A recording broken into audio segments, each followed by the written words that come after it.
Welcome back to our Matrix franchise discussion. In the last episode, we talked about the original Matrix film, The Animatrix, and Enter the Matrix. I want to recommend that you go back and listen to that episode before you get into this one. We covered a lot of need-to-know story content in that first episode. But for the rest of you, we're going to be talking about the fourth film, Revolutions, the Path of Neo video game, the Matrix Online MMO, the Matrix Awakens, and Matrix Resurrections that came out back in December. That is indeed a lot of stuff. This has been a tricky series to cover, but we'll make our way through it. As I discovered while rewatching everything from Animatrix to Revolutions is one continuous story. Everything connects to each other and flows into each other, and if you haven't seen all of it, you end up missing the full picture of what's going on. Knowing the full picture, including all the side content, changes the way that you look at the series, so we want to keep that in mind going through the sequels. You're right about it all being connected and flowing together once all the pieces are finally assembled. The first four Matrix films, and I'm including the Animatrix in there, and I think everyone should, just fit together so organically that it's like a beautifully woven tapestry. And I think that's because the Wachowskis originally planned a quadrilogy from the beginning when they pitched it to the studio. But the studio needed to see the success of the first film before the Wachowskis were allowed to make the Animatrix Reloaded and Revolutions. Really, if any of the films in the franchise are sequels, it's the fifth film, Matrix Resurrections. But even that has direct ties into what has already been established in the prior films. But I'm getting a little ahead of myself. For our listeners who might have doubts about the seamless nature of the original Matrix films, and you would like a bit of evidence, I invite you to look at Neo's visit to the Oracle in the first film. She tells him that he is not the one, which seems to be a ploy to get him to see it for himself, but I submit that she told him he was not the one because he wasn't. He's actually the sixth anomaly referred to as the one, and that isn't revealed until Reloaded. Also, in the first film, we see the screen go in and out of the architect's monitors just before Neo first meets with Agent Smith, foreshadowing both the architect's appearance later on and the connection between Smith and Neo. One of the biggest connections between the three films is Agent Smith. The whole scene where Agent Smith is interrogating Morpheus in the first film about how he needs to be free of the Matrix and how the human race is a virus foreshadowed Neo copying himself onto Smith, essentially deleting him and freeing him at the same time, as well as Smith's desire to destroy it all. The foundation for the Smith storyline is in the successive films, is just built right into that first film. To paraphrase Randy from Scream 2, if it's part of a trilogy, it doesn't count as a sequel. I just realized I actually quote Randy from Scream a lot, don't I? Nothing wrong with that at all. I quote him occasionally myself. But that is a valid interpretation of the Oracle's insights, at least looking at it from one angle. We learn in the sequels that the idea of the one is a recurring concept and that there have been others before Neo. So certainly the Oracle spoke the literal, if not figurative, truth if you see it from that perspective. And she may have been at least partly thinking of that. But there's another way to look at it, and in part it may be what the Wachowskis intended with it. I think the Oracle said that because at the time he wasn't the one. He doesn't truly become the one until he dies and is reborn. Neo still thinks of himself as a normal person, and he's still bound by his perception of himself as mortal. Death and resurrection is the process of becoming fully the one, adjusting to higher levels of perception as he becomes something completely different. This is probably what the Oracle meant when she said that Neo wasn't quote-unquote done yet. So the Neo that we see in the next couple of films is not the Neo we see in the first one. But why don't we see where the story goes into Reloaded? I could see the Oracle's words from that angle as well, actually. And with everything being cyclical or looped, as they say, I can actually picture the Oracle meaning both things simultaneously. But as you say, let's get into Reloaded, because I'm really excited to get into this. In this third film, Neo and the rebel leaders estimate they have 72 hours until Zion falls under siege by the Machine Army, which is 250,000 Sentinels programmed to destroy mankind. But the citizens of Zion, emboldened by Morpheus's conviction that the One will fulfill the Oracle's prophecy and end the war with the machines, rest their hopes and expectations on Neo. Neo, however, finds himself stalled in deciding what course of action to take because of a disturbing vision of what might be Trinity's death now that he has the sight. But Agent Smith, now separated from the Matrix after Neo overwrote him, has crossed over into the real world in the form of one of the thousands of copies he's made of himself. That Neo could, and this is interesting, Neo could actually feel Agent Smith when he crossed over. I think really that's a nice synopsis. Without getting into a lot of detail, I think we can work with that. But why don't you start us off, Steve? What did you think of Reloaded? That's a pretty good description of what happens. So I think you need to experience Reloaded to get the full impact of it. And I found this out the hard way. I'll admit that I was wrong initially about a lot of things with Reloaded. I've softened my position on the movie now, mainly because of Enter the Matrix and the Animatrix content. Going into it in the first time, I felt like while it wasn't a bad movie, it didn't have the same kind of power to me that the first film did. But there were just things that didn't connect or make sense to me and issues I had because of the connection with a video game. There are moments when Reloaded feels like a video game, and I didn't realize that in part it's because it's a video game.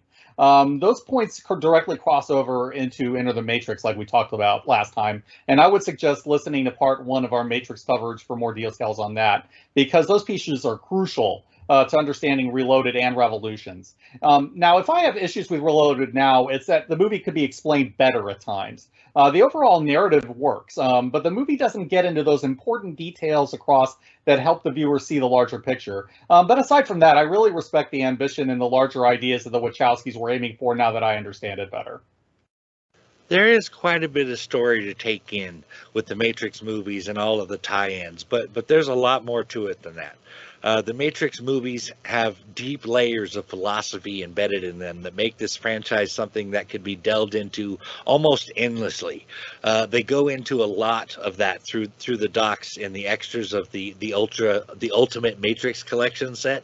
I recommend that set to anyone. It's a favorite of my collection and really gets into all things Matrix. A great deal of information that I'm providing in this 2-part episode comes from the extras in that set and the Matrix wiki. And no, they didn't pay me to say that.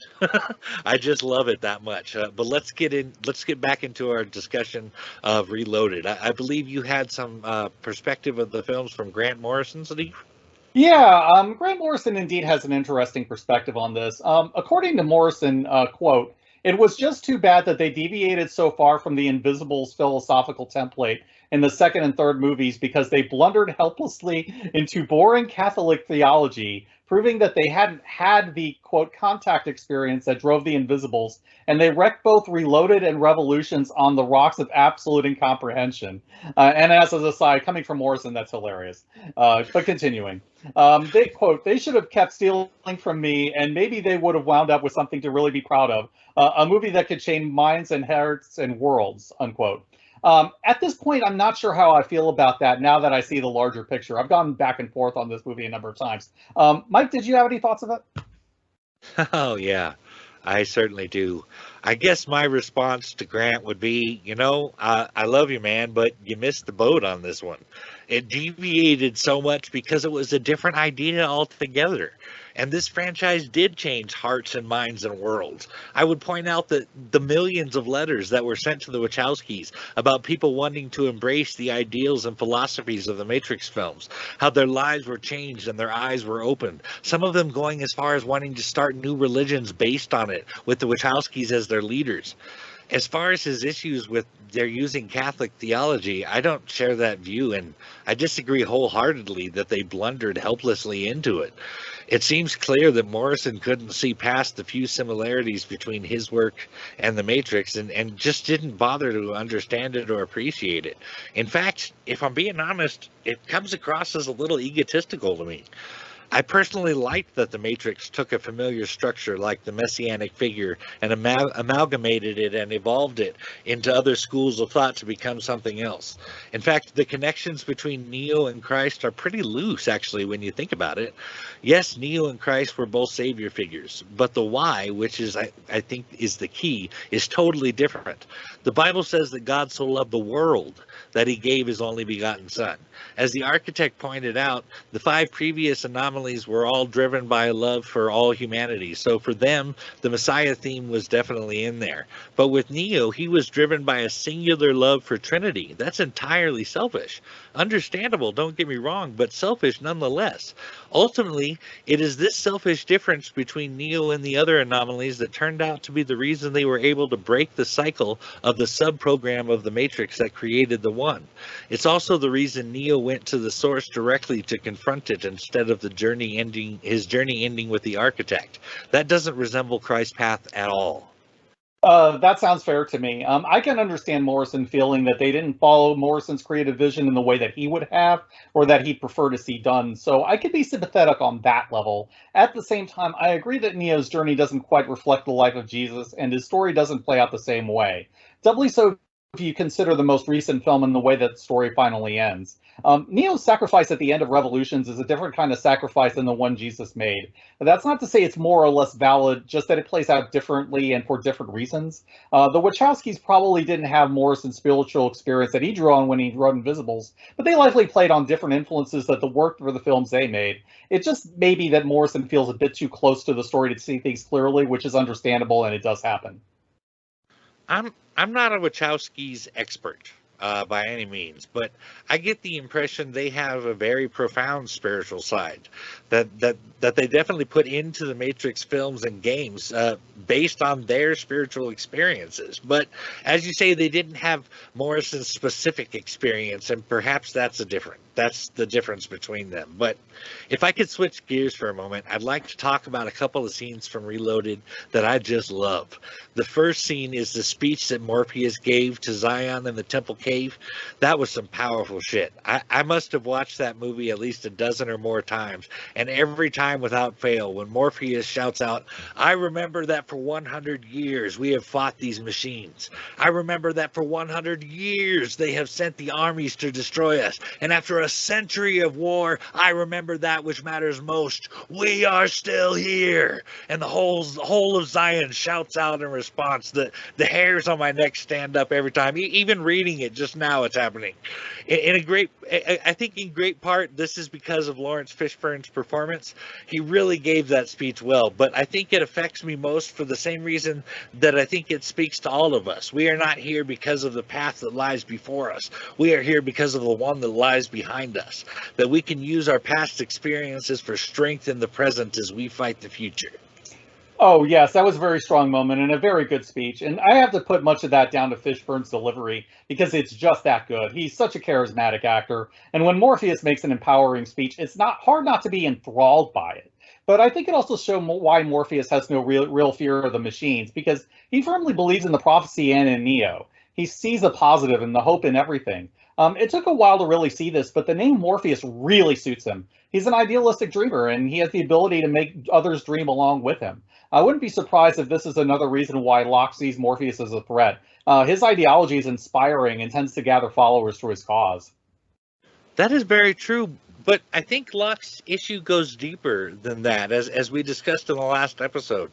While Locke is threatened by Morpheus, as Niobe pointed out, Locke needs Morpheus and his ability to inspire the people if they are going to win the war. Oh, yes, very true. Much of Locke's issues with Morpheus stem from his relationship with Niobe, and maybe to a certain extent, a certain amount of insecurity in their relationship. We mentioned in part one how Niobe and Locke are already drifting apart by this point. She doesn't appreciate Locke's attempts to protect her, and she's sympathetic to Morpheus's arguments, even if she doesn't truly believe in the prophecy. I think Locke feels threatened by Morpheus on a number of levels, and that pushes him into making some decisions that end up being costly.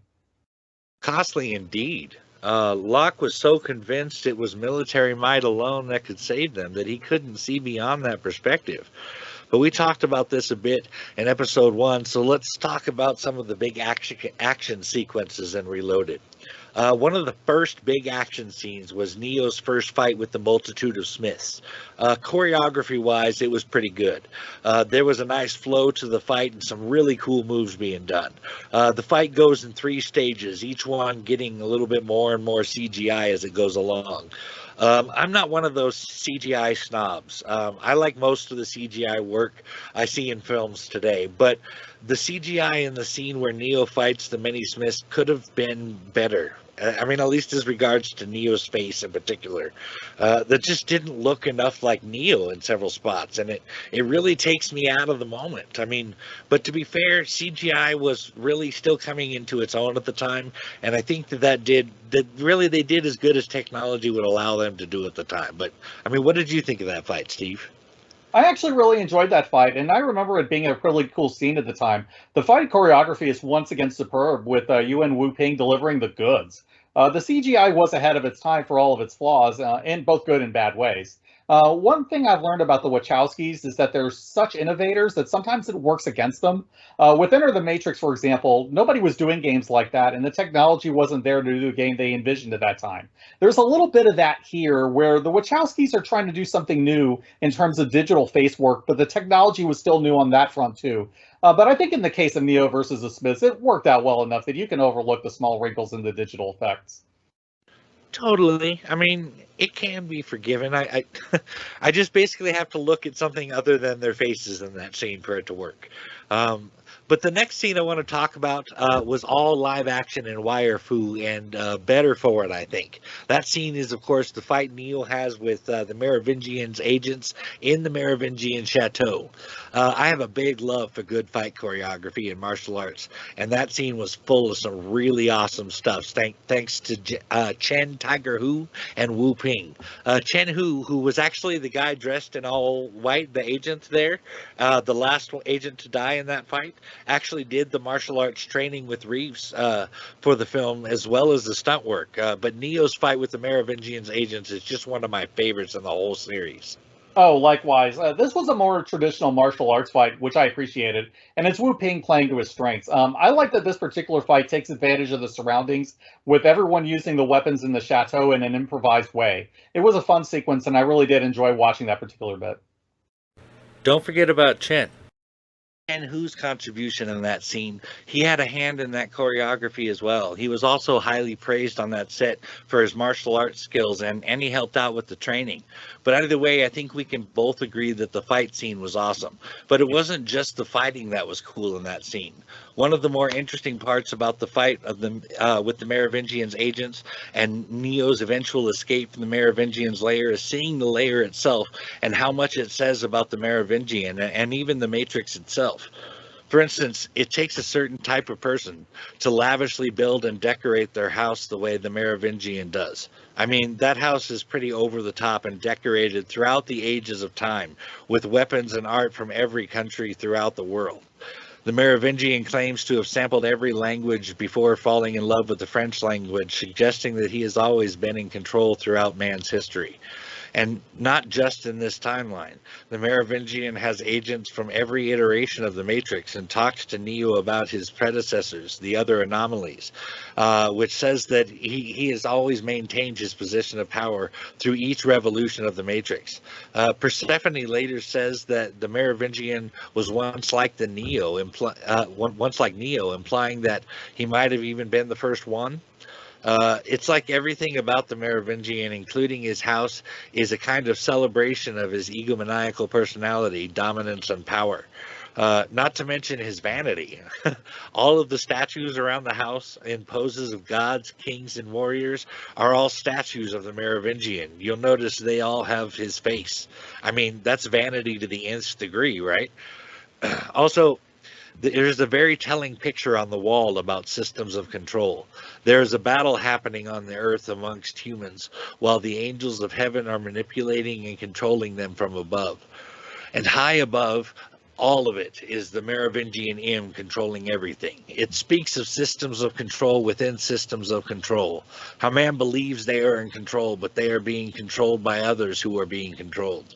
As the Merovingian had said himself to Neo, you are here because you were told to come and you obeyed. That is, of course, the way of all things. And again to Morpheus, choice is an illusion created between those with power and those without. But Neo deduces that the whole problem the architect is having with the Matrix is choice, which I take to mean even the architect is subject to a form of control. During the midnight conversation the councilman and Neo were having in the engineering level, the councilman talks about how they may have escaped the Matrix, but that they're all still dependent on machines, while others are coming to kill them, and says that it makes one wonder just what is control. I infer from that they haven't escaped control, but rather live in yet another system of control in Zion. These thoughts and ideas are something very attached to the philosophies discussed in the original film. In fact, as I said earlier, Reeves had to read a couple of books on this stuff before he was even able to get the script. Oh, that's very true. The Merovingian chateau is an interesting place, and you get to explore it in the game. So there's more to it than we see in the film, and it's very interesting. But really, much of it is a shrine to the Merovingian's ego. It's a monument he's building to himself. But it also shows that the Merovingian is mainly interested in owning everything and everyone, that he sees people as commodities to be bought. This also includes Persephone, who is there because she must, not because she wishes to be. But he does value art and culture, and even the French language is something that he appreciates. Now, Mike, I see what you're saying about Persephone's line, but I'm not sure we see it quite the same way. I don't get the sense that the Merovingian used to be the one, or he would show the kind of power that Neo has. I think the Merovingian is just one of those very old programs that has been part of the Matrix since the beginning, much like the Oracle and the Architect. When Persephone talks about the Merovingian being like Neo once, I assume that she had meant that he once valued love in the way that Neo does. Persephone is obsessed with experiencing love because she can't get it from the Merovingian. I think she's saying that their marriage did have love at one time, and then he changed and that love was broken. You make a very compelling point there about Persephone's words. I'm going to have to agree with you there. That interpretation does seem to fit the evidence more. Good call on that one, my friend. Why, thank you. As for the points about the systems of control within Zion and the Matrix, yes, that's the impression I got as well. As we find out towards the end, everything is designed to be a cycle, a programming loop, where humans escape the Matrix, find a city, the one appears to give hope, and then the machines destroy everything only to build anew. It's a cycle of death and rebirth, which we keep coming back to in this series. The cycle itself is the system, and everything is designed to perpetuate that cycle. This is why Agent Smith talks about things happening again, why the train man makes that comment in Enter the Matrix about a previous Zion. Even the One is part of that system of control. He's controlled opposition, if that makes sense. You have to listen very carefully to the Architect's speech at the end of Reloaded to see how deep the rabbit hole goes from there. And I'll be honest, I had to rewind that entire Architect scene several times while I was watching it just to grasp what he was saying about that. I had to do that myself. The architect says so much in that scene, but it's done in a very matter-of-fact way, and it's easy to watch that whole scene and not catch it all. You really have to hang on his every word, and not just what he's saying, his reactions to Neo as well. That is probably the most telling scene in the movie, I think. But let's get to that big freeway chase scene that takes place as Neo is fighting the Merovingian's agents at the chateau. Oh, sure thing. The first time I saw Reloaded, I did not like the highway chase scene, I have to admit. I'd originally thought it was dragged out horribly long and didn't have much real point. At the time, I just felt like the whole fight had no real stakes to it. It was Neo trying to get the Keymaker away from the two ghosts and the agents, and that was it. Now, it turns out I was wrong, and I will fully admit that. And that's because I didn't have all the information at the time. It wasn't clear what the Wachowskis were doing here until I saw both this and Enter the Matrix. I still felt like the pacing can be a little slow at times, but the Enter the Matrix content actually saves this whole sequence for me. There are, in fact, stakes to the scene that are not immediately obvious. Enter the Matrix establishes why the Keymaker is important, which is the special key that he meant to give to Neo and that we see in the game. It's the Keymaker who also leads Neo to the Architect, which leads to the revelations about Neo's previous lives and the purpose of the One in the grand scheme of things. Adding gravitas to that, the game points out, according to the Oracle and the Keymaker, they have to work and take the path together because the path of the One is made by the many. That's not something they point out clearly in the movies. Neo may have been the One, but everyone played a part. Everyone was essential. For the arduous path of the One to be fulfilled, as Morpheus says, things had to go exactly the way they did, and they could not have gone any other way. And I think even the struggle of it all was important. In order for something to have real, lasting value, it must involve struggle. Like Agent Smith talked about the previous versions of the Matrix, how they were built to be a paradise and humans rejected them because, as Smith says, as a species, human beings define their reality through misery and suffering. Or even as the analyst points out in Resurrections, we thrive on suffering. Yes, that's true. And you don't see all that if you're going solely by the films. I mean, it's the small pieces that up to fit in the larger puzzle, and we see how that works narratively between the game and the film. But I think it shows that there's a relationship between the one and those he saves, and that they come together to save each other. I also think that the freeway scene is an important moment in the Morpheus-Niobe relationship, which we talked about last time. Niobe defied Jason Locke to go back to save Morpheus, which is why we see her and Ghost at the end of the sequence. Niobe doesn't believe in the One, but she's willing to violate direct orders because she believes in Morpheus. This scene illustrates how far Niobe is willing to go for Morpheus, and I think that helps to repair that relationship. But understanding her arc and the romance arc as a whole requires playing the game and seeing Niobe's perspective on those events, which we don't get in this film. Nowadays, though, I respect the ambition of the Wachowskis with a freeway fight. They weren't just trying to do a big fight scene like I'd assumed at first. They were trying to show the same fight scene in two completely different media and trying to tie them in a single narrative. Part of it is Niobe and Ghost's story as they try to save Morpheus, and the other part is Neo, Morpheus, and Trinity trying to save the Keymaker from the agents in the Merovingian. I can't think of anything else that's quite like this, where you get a combined experience from games and film to create a larger story like this, especially back in the early 2000s, where they were still experimenting with what games could really do. But if you haven't played Enter the Matrix or seen the extra hour of footage that the Wachowskis filmed for it, it's easy to miss all that. Also, as an aside, Morpheus fighting agents with a katana is really cool. Definitely. That scene was much bigger than we get to see in just the movies, and the Wachowskis were breaking ground across the board with this franchise. Plus, watching Morpheus fight is always a treat, and in my opinion, most things are made better with the addition of a katana. Very much so. But let's get into Revolutions. Revolutions was filmed concurrently with its predecessor Reloaded and the live-action sequences for the video game Enter the Matrix. The synopsis is this. Neo discovers that somehow he is able to use his powers in the real world too, and that his mind can be freed from his body, as a result of which he finds himself trapped on the train station between the Matrix and the real world. Meanwhile, Zion is preparing for the oncoming war with the machines with very little chances of survival. Neo's associates set out to free him from the Merovingian, since it's believed that he is the one that will end the war between the humans and the machines. What they do not know is that there is a threat from Agent Smith who plans to destroy both worlds.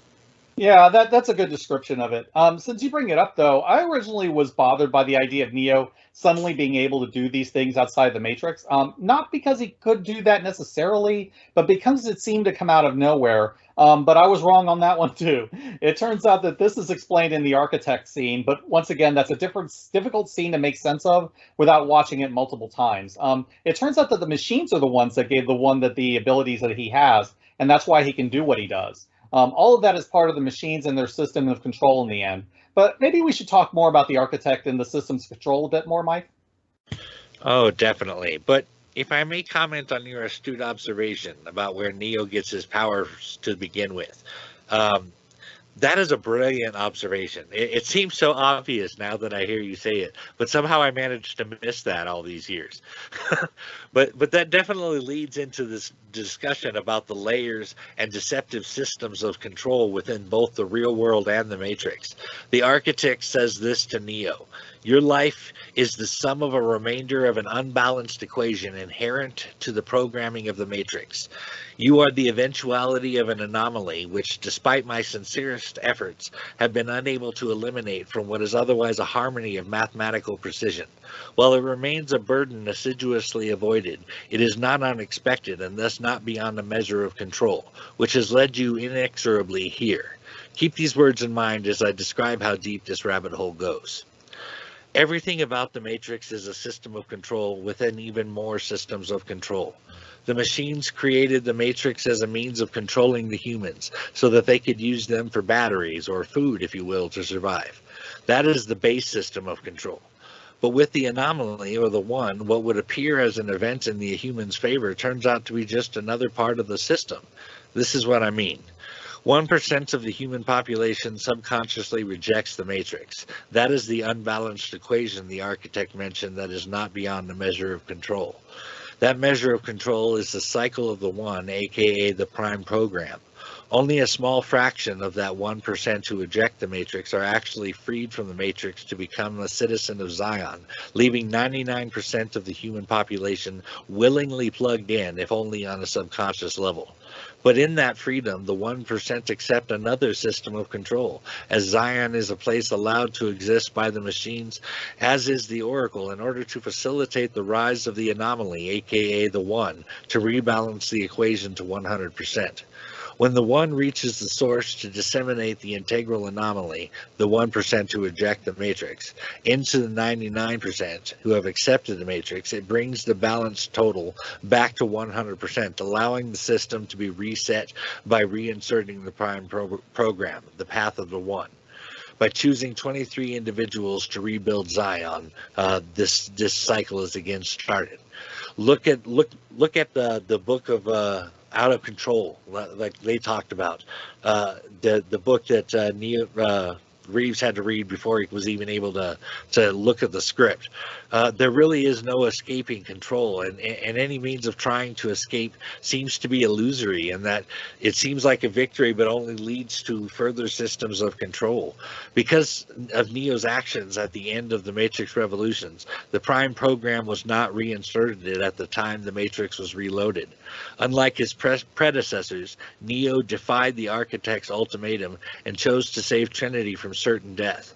The Oracle gambles on Neo and Trinity's love to break the cycle of destruction for Zion by aiding Neo to realize that his mission was not to meet with the Architect, but to travel to the Machine City itself and confront the Source.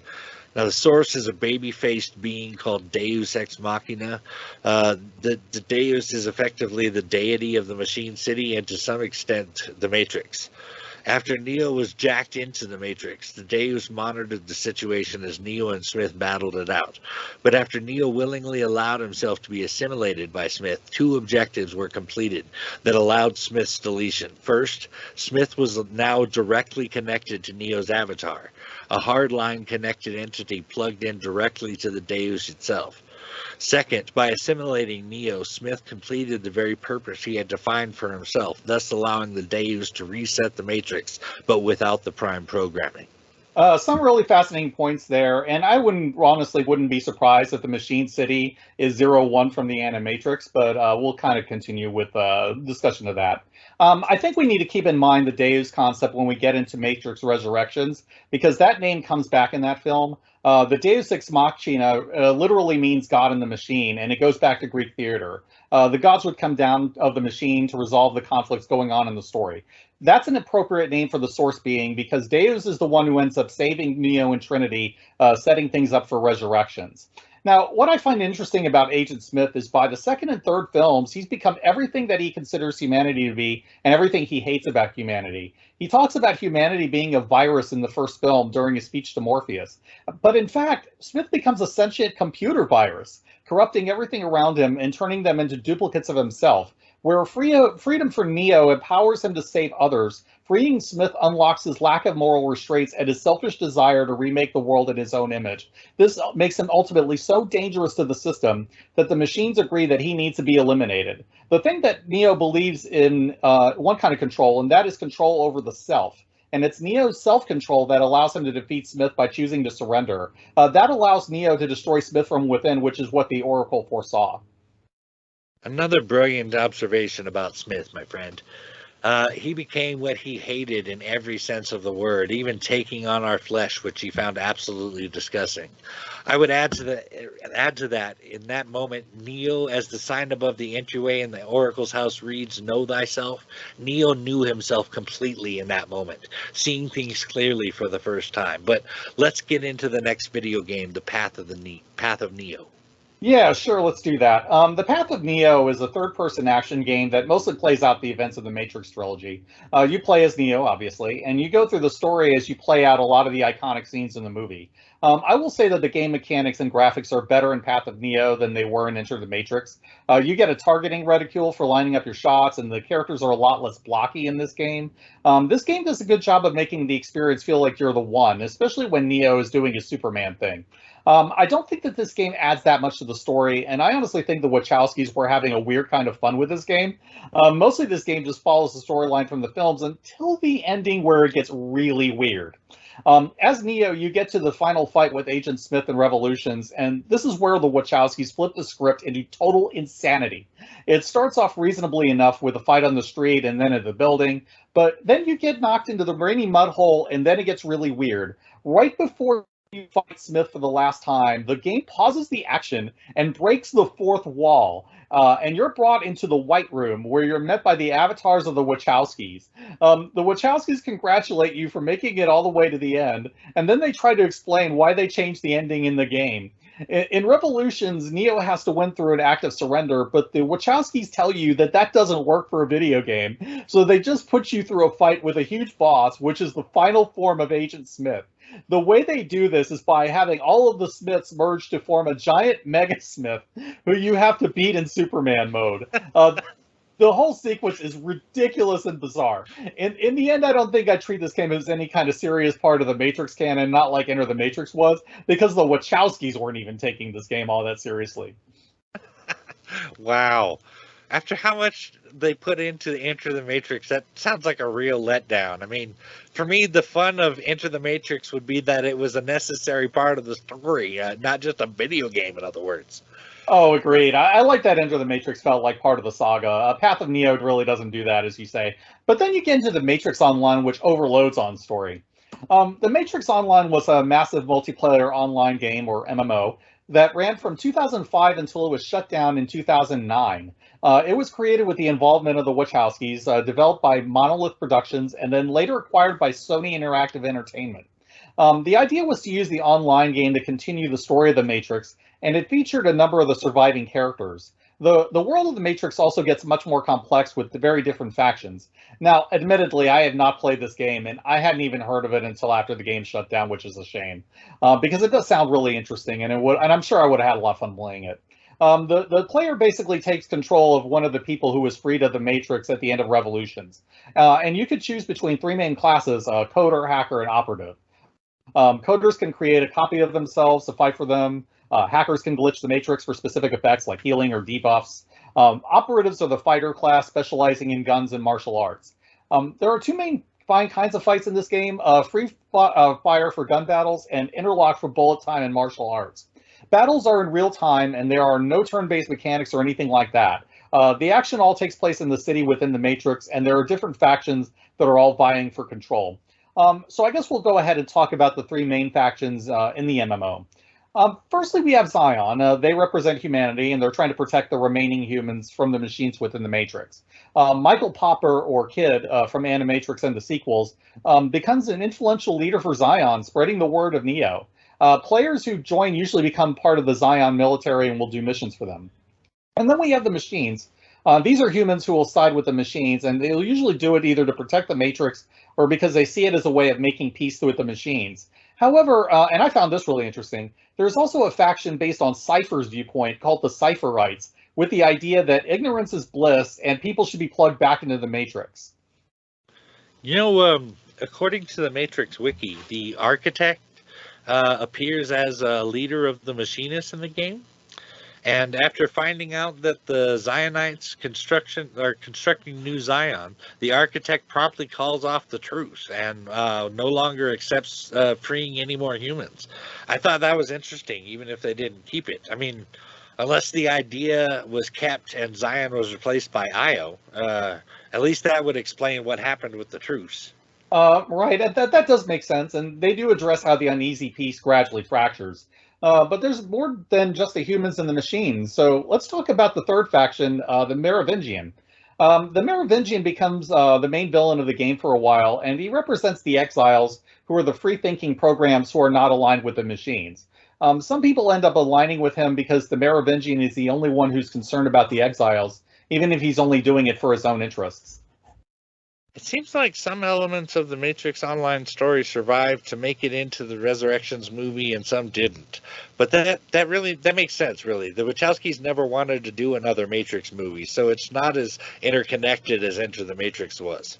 Exactly. I will talk somewhat about what the notable characters have been up to in the MMO, as far as I know. The game does involve some of them, but they leave the fates of Neo and Trinity unrevealed. The Matrix Online does give us a version of what happened to Morpheus, though. When no one's able to find the bodies of Neo and Trinity, Morpheus gets more and more desperate to find them, thinking that the machines are responsible. The machines deny any involvement in this. Eventually, though, Morpheus reaches the point where he decides to use more and more extreme methods to prove the unreality of the Matrix to the newly unplugged. The player actually will set bombs in order to reveal the true nature of the Matrix. And while that happens, Morpheus is apparently killed in an alleyway by a former garbage processing program turned assassin. This may be why Morpheus looks different in Resurrections, but we'll talk about that when we get into the newest film. Kid pretty much carries the torch for Morpheus, trying to spread the word of Neo to the people living in the Matrix. Niobe is also continuing to work with Zion, and you see her in various missions and also in Resurrections. The Oracle is also active from time to time, working to keep the fragile peace between the humans and the machines until it finally breaks. The story in the Matrix Online gets pretty complex from what I understand of it, and it would take more time than we have to explain it all. Paul Chadwick was involved in the writing of the game, and the later comics that expand on what happened there, but the game gradually lost subscribers, only having 500 people active at the time that the Matrix Online was shut down in 2009. So we're looking at 12 years with no active Matrix content between the time the game was shut down and now. So based on what we've seen in the Matrix Resurrections, I'm inclined to think that the MMO is not canon to the film, or at the very least, it may be loosely canonical. There are some elements in the new movies that makes me think that they've probably ignored the MMO, at least to some extent. And given how complex the Matrix Online story could get, that's for the best in my view. There's just way too much nobody has seen or even knows about in the game, and it would be difficult to explain those things in addition to what the film already has to deal with. From what I can tell, loosely canonical sounds about right. There are at least some ideas that were held on to, even if things got changed around a bit. Yeah, right. I think that there were ideas that the Wachowskis always had in mind, but they just played out a bit differently in both versions. Still, the film makes no direct reference to anything I'm aware of from the Matrix Online. There are characters who are dead and gone, like Morpheus or the Oracle, but there's nothing to indicate that things went down the same way they did in the game. In fact, Morpheus's life, as they described it in the movie, is very different from what happened in the game. He was never on the council in the game, for instance, as far as I know. None of the characters involved in the Matrix Online make any appearances in this film either. There's no reference to Kid or Michael Popper, who is a huge player in the Matrix Online, or to the organization that he started within the Matrix. Zion still exists within the game, and we see that's not exactly the case in the film.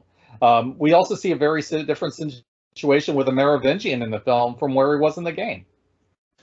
All right, you got to tell me about the Merovingian. You say he's totally different in Resurrections than he was in the MMO. Could you elaborate on that a little bit?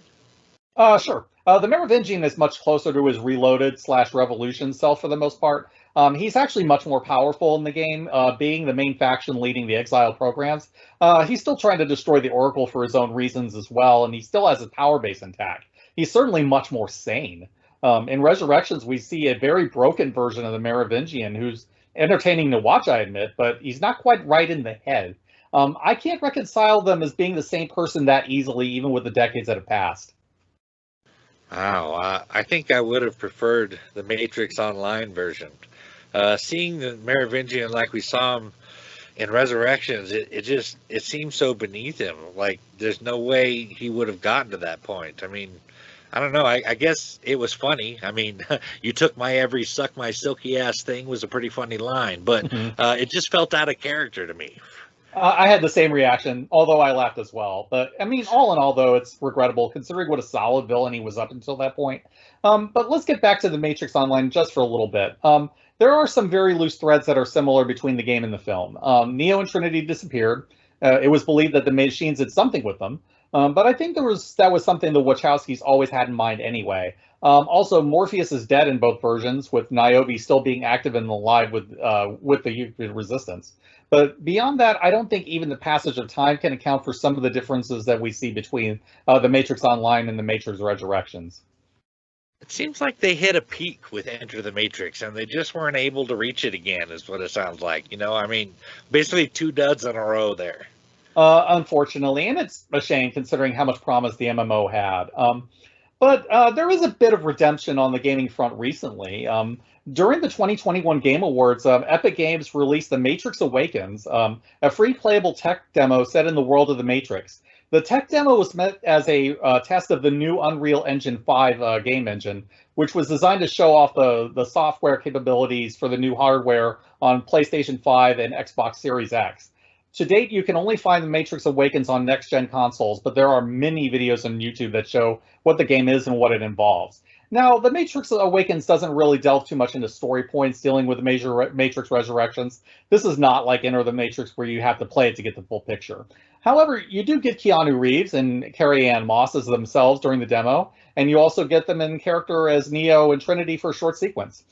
This sequence shows off some of the technical achievements, including de-aging effects that make them look like their younger selves. You also see some beautiful in-game cinematics, including an action sequence. It's basically a scene where you're in a car chase shooting at agents while they're chasing you through the city. However, my favorite part of the demo is the ending, which is a free roam mode where you can explore the city within the Matrix. The city's impressively detailed, and it looks faux realistic on a level I don't think I've seen in a game before. The map is also huge, and you can explore it either on foot or flying around. You can also do a Grand Theft Auto thing and take one of the random cars off the street and just go driving around. You can control various graphics effects within the Matrix, including the lighting or the time of day. The demo pretty much lets you do whatever you want to, and it's fun just to explore around and play with those options. When we talked about Enter the Matrix, I believe I mentioned how ahead of its time that game was. They were trying to do the kind of cinematic game that they perfected today. I said at the time that I wanted to see what kind of game the Wachowskis could make today, because now they can make the kind of game they wanted to back then. The Matrix Awakens shows exactly what that would look like, and it is visually jaw-dropping. I hope we could get a full modern Matrix game, or maybe a modern remaster of Enter the Matrix, because I think either would look amazing on PC and modern consoles. That does sound amazing. It seems like these are the graphics we've been waiting for all along. And doing a modern version of Enter the Matrix would be sick as hell. But let's get into Matrix Resurrections, which is the 5th installment of the Matrix franchise. It was written by Alexander Hammond, David Mitchell, and Lana Wachowski, who also directed the film. Obviously, as a Matrix fan, you're going to notice, like I did, that Lily Wachowski, the other half of the team of creator, writer, directors who made the first 4 films, isn't there in the credits with her sister. Well, I looked into it and found a statement from Lily herself talking about why she didn't take part in the movie. But for the sake of brevity, I will summarize the statement. Lana was the one who came up with the idea for another Matrix movie, and her and Lily talked about it, but it felt like going backwards to Lily, and the whole idea felt emotionally unfulfilling and unappealing. After her transition in 2016 and making Cloud Atlas, Jupiter Ascending, and the first season of Sense8 back to back to back, she was completely exhausted. But she also lost her mom and dad within 5 weeks of each other during that time, and all of this while she was, in her words, cracking out of her egg. She just needed time away from the industry to reconnect with herself. Oh, I can't blame her for that if I'm honest. At the very least, though, we still have Lana involved, so this isn't a case of the WB handing the franchise off to completely untried people. This is still a Wachowski production, and that makes it a real Matrix film to me. Totally. That gives the film instant credit for me as well. The official synopsis of Matrix Resurrections is this. Neo seeks to find out if his reality is a physical or mental construct, as it seems like he's in a reality that is indistinguishable from a simulation. Thomas Anderson, aka Neo, will have to choose to follow the White Rabbit once more and trust a whole new generation of the Resistance. If he's learned anything, it's that choice, while an illusion, is still the only way out of or into the Matrix. Neo already knows what he has to do in the pattern of seemingly infinite loops or cycles in his life and in the Matrix, and that's to find Trinity. But what he doesn't know is that the Matrix is stronger, more secure, and far more dangerous than ever before. That is basically what happens, but it does raise questions if you haven't yet seen the film. I was initially concerned that the movie might have erased all the gains made in the previous films just to recapture the flavor of the original. This was something that the Star Wars sequels did, and it still bothers me. I'm glad to say that this does not happen in the Matrix Resurrections. You still have a new war with the machines, but the way it plays out is different and feels like the previous films still matter. The story even brings this question up and answered it in a satisfying way. I suspect that Lana Wachowski had the same concerns, or at least she anticipated the audience's reaction well. I guess if I had to make a comparison, I might say it's like Back to the Future 2, where the first movie was used, but only to build on a larger connected story. But if I can switch gears here, I would like to talk about some themes and interesting ideas that jumped out at me about while I was watching Matrix Resurrections. The first of which I didn't pick up until my second time through the movie. Check this out. Neo, or rather Thomas, before his awakening, has an assistant named Jude, who we find out is an agent of the Analyst. The first time we see Thomas in the coffee shop is with Jude, and they're having an interesting conversation, albeit a little one-sided. Jude is fully aware of the repeating cycle they're on, and even if Thomas isn't, and he questions Thomas about whether we can escape our programming or whether it is free will or destiny that drives us. It felt to me like Jude was toying with Thomas here on this question, knowing it is that question is plaguing both the minds of Thomas and Tiffany. The question of fate versus free will is a common thematic question in the film, as later on Tiffany, aka Trinity, says that she found herself questioning whether she actually wanted a family or if she only thought she did because that's what her upbringing told her that she wanted. This seems to be another question about destiny or free will. And as a quick side note, when Thomas and Tiffany first meet in the coffee shop after Jude's introduction, they shake hands and there is no explosion of light, but there is one when they have both remembered who they are and their love for one another. In the previous films, this light was considered a symbol of purity and good. But back to the programs and machines toying with Thomas and the theme of repeating cycles. Jude was not the only one to toy with Thomas. When Thomas goes to talk to his partner / boss at Deus Machina, Smith tells him that they need to make a sequel to the Matrix trilogy, and then casually says that's the thing about stories. They never really end, do they? We're still telling the same stories we've always told, just with different names and different faces. This is an obvious reference to the endless loop they're stuck in and the fact that Thomas is wearing someone else's face. I'd agree with all that, and I picked up on those themes as well. I also think there's a definite narrative in Resurrections against corporate-owned entertainment and the cyclical nature of reboots. I think that Lana Wachowski was not happy about the idea of WB pushing for a new Matrix film. There are many times in this movie, especially in the early parts of the movie, where it seems like Lana Wachowski is taking shots at the WB and or the modern entertainment industry. The entire scene where Smith talks to Mr. Anderson in his office about WB pushing for a new Matrix feels like something that may actually have happened. The staff meetings in the Deus Machina offices sounds like sound bites of meetings that the Wachowskis may have sat through, and it comes across as Lana making fun of these people. And then there's the analyst's comments about how Neo may have turned his own frustrations into story elements, especially the bit about how he cast his boss as his nemesis. Lana may have done that herself in this film. Smith does come across as a soulless Hollywood exec. We also get the Merovingian's comments in his brief appearance about how conversation is lost and how there's no originality anymore. It's meant to be funny, and it is, but I think it's also a shot at the WB for not coming up with new ideas. There's a lot in this movie that comes across as Lana Wachowski making this movie to keep creative control, try to make a good movie from an undesirable situation, and then using it to raise a large middle finger to the WB. Mission accomplished if that was indeed the case. Casting the reboot cycle in corporate filmmaking as an endlessly recurring loop in the Matrix makes perfect sense to me. You are on top of it with the observations this week, Steve. I caught hints of that in there as well, but you articulated it very nicely. That seems like exactly what Lana was doing. But continuing with the theme of cycles and loops, Morpheus says that he saw an endless repeating pattern in the mirror that revealed that we're all trapped inside these strange repeating loops. In this revelation, he realized that he was not in the real world, and that actually gave him purpose and identity where he had none before. He was Morpheus, not Smith. Bugs describes life in the Matrix as a treadmill which spins round and round without ever going anywhere. Again, another reference to the cycle of life, death, and rebirth, one of many loops within loops in the franchise. Oh, yes, and it follows even from the previous Matrix films, which would also deal with these kinds of loops. The different human cities rising and falling, representing the rise and fall of civilizations, all with different variants of the same savior figure. In this film, we get that as well, with Io replacing Zion, but the pattern being different but still largely the same.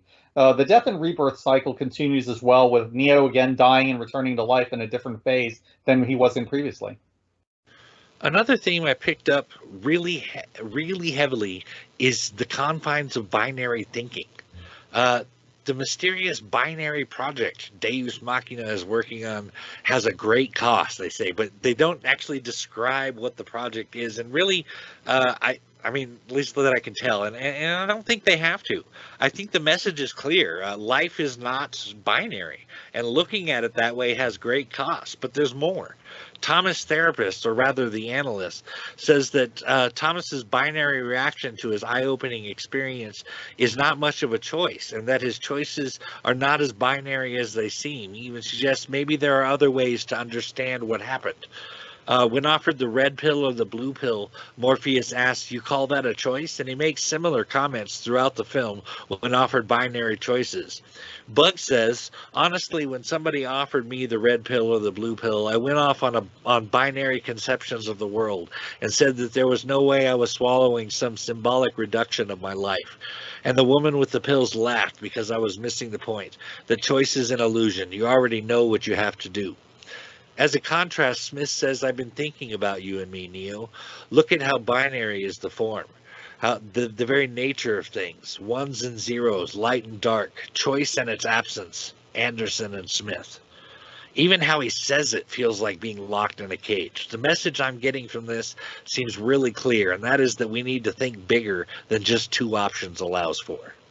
I'd say that's a fair take on it. There are many instances where the binary options are locking them into choices where the outcome is clear and obvious. Red pill or blue pill. Go back to the Matrix or let Trinity die. It's all a form of control where you limit options to two, where one of them is clearly more desirable than the other. So even the act of giving a choice is really a system of control, where the choice itself is a false one. The solution at the end is to appear to make the choice, but then make a different one entirely, one that's outside of the box and what the system expects you to make. At the same time, the binary element is not always a negative or a system of control. What does the system fear most? Neo and Trinity getting so close together that the system can't contain it.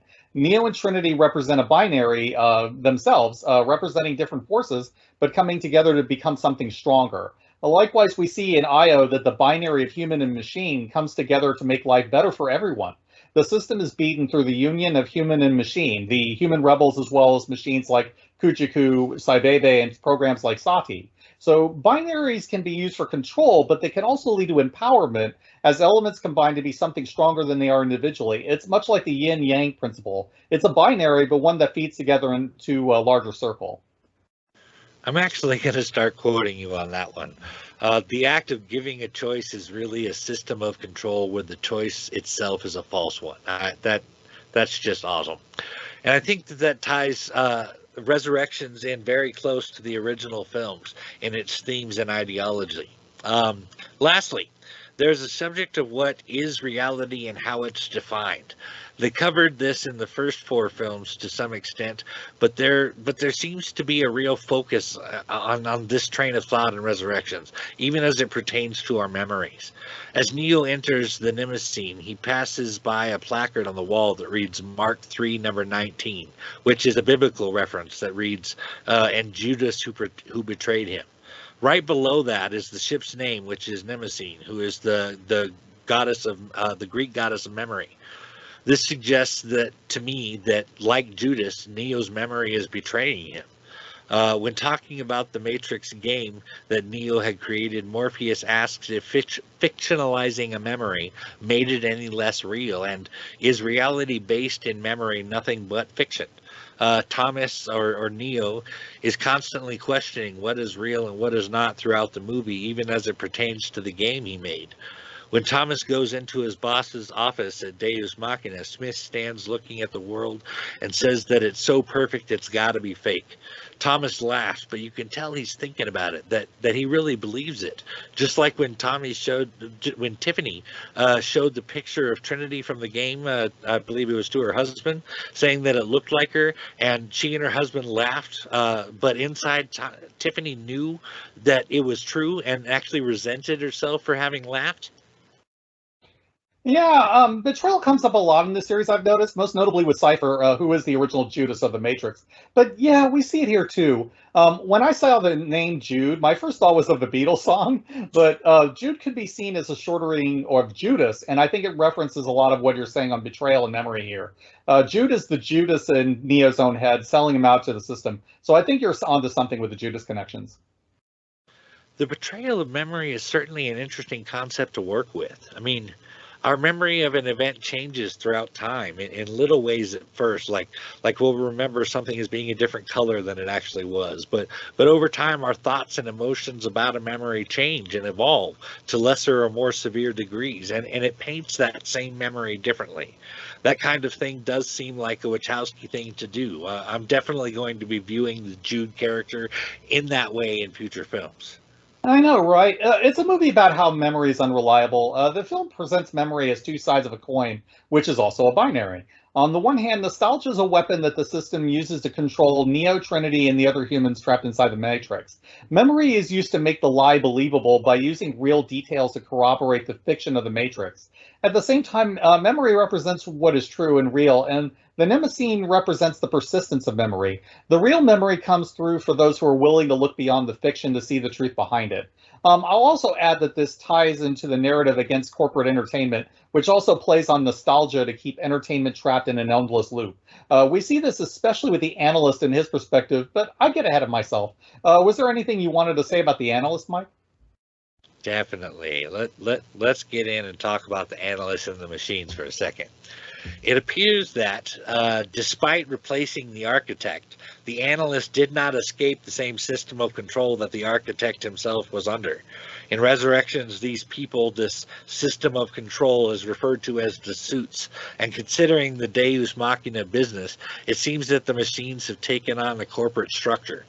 I also find it interesting that the analyst wears blue-rimmed glasses throughout, an obvious reference to the blue pill, until he finally comes clean and says, "Finally, we can talk like adults," as if to say they had been talking as mere children before this. Then he goes on to say, "I hate lying, I do, it exhausts me." And then he takes a quick look at his blue-rimmed glasses and tosses them away as if to say the lie isn't necessary anymore. I think the reason for that is twofold. The number one reason being that Neo knows the truth about the Matrix now, and the other is that in the original trilogy, 99% of the human population accepts the Matrix. But in the new Matrix movie, it is revealed that by the analyst that 99% now 99.9% now accept that, which means nobody wants to get out of the Matrix anymore, basically. In other words, the analyst sees no reason to fight. That sounds about right to me. Interesting that you point out the suits. As you say, that's clearly another reference to the WB and the film's anti-corporate narrative. The machines have their own hierarchy and structure, with even the strongest machines having others that they answer to. We see this as well with Smith, who is a cog in the machine until Neo frees him again. And Neo frees him here as well, with Smith realizing that their common enemy is the machines that subjugated him. The machines here are very much an allegory for the soulless corporate structure that the system represents, and it's probably another shot that Lana Wachowski is taking at the WB as well. The suits are probably meant to be the upper executives that run the corporation, who are faceless beings that we never see. The analyst believes that people want the comfort of the familiar over anything new and challenging, with Neo and Trinity representing a new paradigm of freedom and self-empowerment. I picked up on some of those corporate digs as well, but I didn't see it clearly until you elaborated on it. I mean, that is clearly a theme throughout the film, but let's talk a little bit about what is coming. I mean, they clearly left a big old opening for at least one, if not two more movies. The first big thing is that while Neo seems to have powers in Resurrections, it seems as if Trinity has actually taken on the role of the One. That leads me to think that there's some type of shared position there, but I mean, I don't know. The sunrise at the end was definitely all Sati. They even had the cat Deja Vu in the scene, like at the end of Revolutions, and Trinity was talking about making a new world. That makes me want to stick to my guns on thinking that Sati will be a major role, have a major role in what is to come. Also, one of the Synthians aboard the Nemesine had an interesting name, Sibebe. One of the names for both an Asian and Greco-Roman deity referred to as the mother of the gods. I'm guessing that's going to come up later too. I'd say that's likely. Also, Kujaku, which is the great peacock in Buddhism that represents wisdom. But yes, very probably they could make more sequels, and I'm sure the WB probably wants to. At this point, I'd say there's definite room to explore if they want another Matrix film. We still have plenty of new characters that could use more depth, and there are still questions that are left unanswered even after this film. I also feel like Neo has room for further development. He still isn't what he was in the previous films, and while I like that he's more vulnerable now, that suggests he has room for growth beyond where he is at the end of Resurrections. But we'll see what happens. This movie has been divisive in its reception, but it introduces enough interesting ideas that they could easily build on it from here. Hopefully we see more if the Wachowskis have more stories to tell with The Matrix. Yeah, I'm looking forward to that. So this actually been quite a journey for us, going over the 5 films and 4 video games that make up this amazing franchise. The Matrix franchise is one of my all-time favorites, and it is the perfect blend of cyberpunk, action, martial arts, and philosophy. I don't know any other franchise that can touch it on that level. Thank you for joining us in this giant 2-part episode, and let me leave you with a thought that has confounded philosophers for millennia. How do you know what is real for certain?